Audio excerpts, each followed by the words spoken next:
With a migrant crisis on the Greek border, EU leaders were hopeful they could convince President Erdogan to close Turkey's borders when they met face-to-face in Brussels on Monday. Hours before the meeting, Commission President Ursula von der Leyen called on Turkey to take back the tens of thousands of people now camped in no man's land. Migrants need support. Greece needs support, but also Turkey needs support, and this involves finding a path forward with Turkey.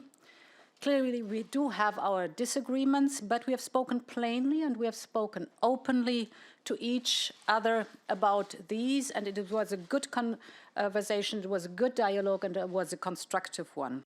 The EU says once the ministerial level talks start, they will debrief the member states and then come together with President Erdogan at another high-level meeting.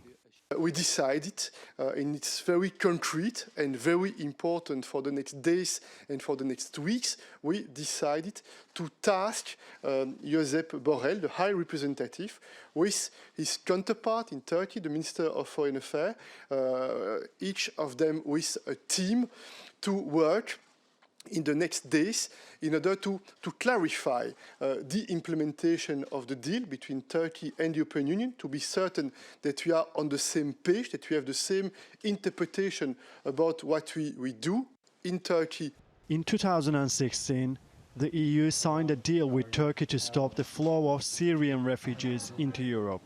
In return for housing almost 4 million people, the EU was to provide Turkey with not only financial assistance, but also a string of benefits for Turkish citizens and businesses. European Council President Charles Michel says they have agreed to implement the missing parts of the deal that was signed 4 years ago, which means visa-free travel for Turkish citizens into Europe and also upgrading the customs union. While in Brussels, President Erdogan also met with the NATO chief, where he said the cause of the problem was the crisis at Turkey's southern border. The Syrian crisis directly threatens our region and in fact the whole Europe, with its security and humanitarian dimensions. The issue of migration and refugee flows is a common challenge that requires common solutions. So I welcome the dialogue between Turkey and the European Union, and I trust that the way forward can be found. While Erdogan and the EU leaders labeled their talks as productive, that's little comfort for the thousands of migrants and refugees who now find themselves without a place to call home. Mehmet Solmaz, TRT World, Brussels.